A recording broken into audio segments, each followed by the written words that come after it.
on arrive là justement à ce qui fait le cœur un petit peu de l'intervention de Philippe Vardon dans le débat. Donc Philippe Vardon, on le rappelle, c'est un identitaire, c'est-à-dire qu'ils sont justement focalisés sur cette question de ce qu'est un peuple, quelles sont ses composantes, etc. Et donc on arrive à ces notions d'assimilation, d'intégration, et alors la dernière qui vient de sortir, on va en parler tout à l'heure avec Yvan Rioufol, l'inclusion. Alors, je ne connaissais pas ça. L'inclusion, c'est le dernier rapport qui a été rendu sur le sujet. Et l'inclusion, c'est-à-dire que c'est le contraire. C'est à nous habituer finalement aux populations qui sont là et à nous modifier en fonction d'elles pour le fameux vivre ensemble. Voilà. Donc inclusion, on en parlera tout à l'heure avec Yvan Rioufol. Mais assimilation, intégration, donc Philippe Vardon fait des développements très fouillés sur la question, c'est-à-dire qu'il reste pas du tout dans son texte n'est pas un texte de militant, c'est vraiment un texte de réflexion philosophique sur le sujet. Et il dit l'assimilation est une démarche personnelle profonde, elle exige un dépouillement et une renaissance. Et ça me paraît important de le dire, parce que moi, ce que je connais de l'immigration l'immigration, mais pas forcément l'immigration toute récente, ça peut être les enfants d'immigrés ou même les petits-enfants d'immigrés. Ce que je connais, par exemple, à l'université, où il y a cette diversité d'origine des étudiants, c'est que très souvent, ce dépouillement et cette renaissance n'est pas fait et ne veut pas être fait d'ailleurs. Justement, il y a ce balancement possible entre dépouillement, renaissance et donc assimilation à la société où il se trouve, ou bien garder justement le patrimoine culturel communautaire, la religion communautaire, ne disons même pas communautaire, disons du pays étranger dont est originaire leur famille.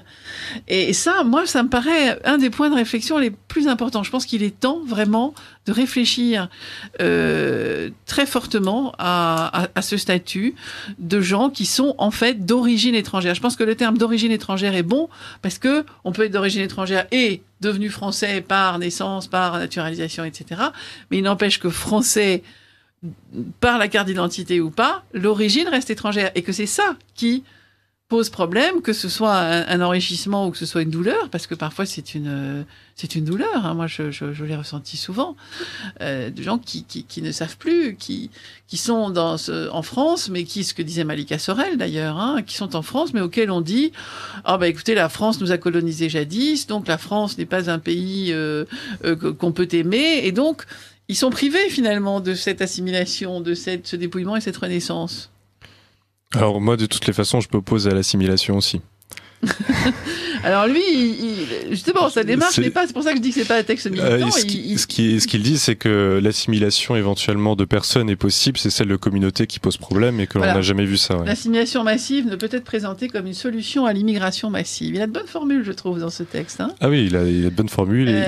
C'est un texte aussi qui est très volontariste, qui est porté vers l'action, ce qui est un des grands avantages de ce texte, c'est qu'il encourage, il donne envie d'agir. Oui, mais c'est pas un texte uniquement, c'est un texte de réflexion quand même. C'est ça qui est intéressant.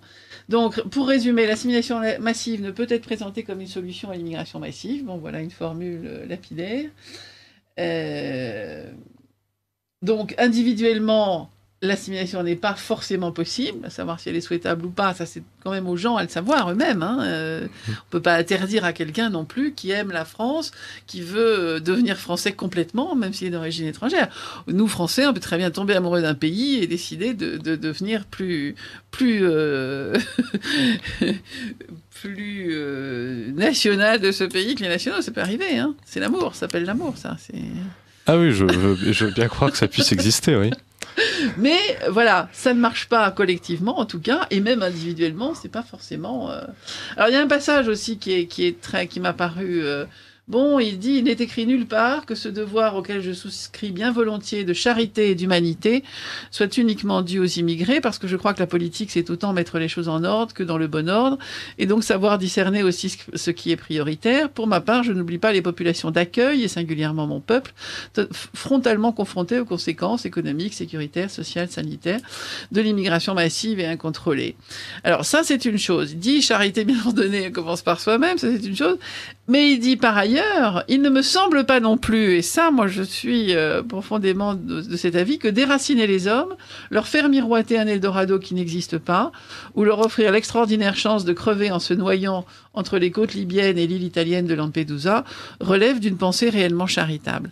Je pense que là, il met le doigt sur quelque chose d'important, c'est-à-dire que le fait que nos compatriotes souvent ferment les yeux, ou n'aient comme seul réflexe que il faut les accueillir, ils ne prennent peut-être pas le temps de réfléchir au drame que c'est pour eux aussi. C'est ce qui était extrêmement intéressant dans le texte du pape François à Lampedusa, justement. C'est-à-dire qu'à la fois, il allait auprès des immigrés, et il allait les consoler les affligés, et en même temps, il fustigeait l'indifférence mondialiste qui les avait conduits ici.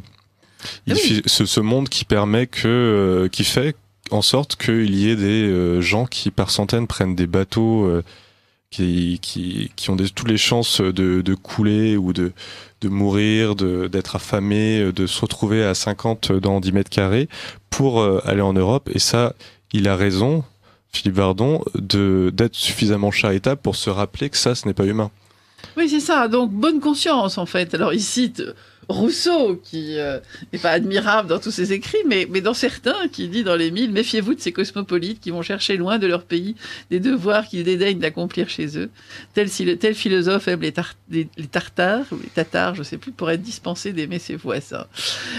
Donc, effectivement, cette espèce d'amour de façade, finalement, qui consiste à dire oui, on accueille tout le monde, ne prend pas en considération la réalité de ce phénomène. Nous nous situons, dit-il, à rebours, tout autant du prétendu amour universel béat des sans-frontiéristes qui oublient le plus souvent dans leur élan leur propre peuple, quand ils ne s'inscrivent pas carrément dans la détestation de celui-ci, on en voit des exemples, et de la haine aveugle de ceux qui ne jurent plus que par des solutions extrémistes pour résoudre ce problème. Et il dit, à ceux-là dont je peux comprendre la rage pour avoir moi-même vécu dans une cité, avec ce terrible sentiment d'être un étranger sur ma propre terre, un immigré de l'intérieur, on en parlait tout à l'heure avec Slobodan Despot pour la Yougoslavie, un immigré de l'intérieur, nous souhaitons justement apporter l'espérance à travers une réponse politique. Je pense que les choses sont bien posées. Oui, c'est un texte vraiment remarquable, équilibré, et il aborde vraiment tous les points intéressants. Cela dit, il critique quand même ma position, mais à part cela, le texte est excellent. Oui, il critique la position, et puis il essaye de mettre en œuvre ce principe de remigration qui me paraît complètement... c'est juste impossible de mon point de vue, mais voilà, c'est sa position à lui, il la défend, il a tout à fait le droit de le faire, et il le défend... Cela dit, les identitaires, et puis d'ailleurs les auteurs du Rouge et Noir, ont aussi réfléchi à la façon de mettre en œuvre la remigration, parce que ça peut pas évidemment passer par juste simplement une expulsion forcée où on enverrait tous les soldats de France débusquer les immigrés dans leur demeure pour les envoyer... Non, c'est pas ce qu'il écrit non plus, hein. Oui. Mais dans l'histoire nous apprend que ça ne se fait que comme ça en général, c'est ça le problème. Donc le concept qu'il développe là, ce serait beaucoup trop long à développer. Nous arrivons de toute façon à la fin de la première partie, mais il y aurait encore beaucoup à dire sur la notion de souverainisme notamment. Sur la notion de souverainisme. J'avais envie de faire une réponse sur cette notion dans vos colonnes. Avec grand plaisir.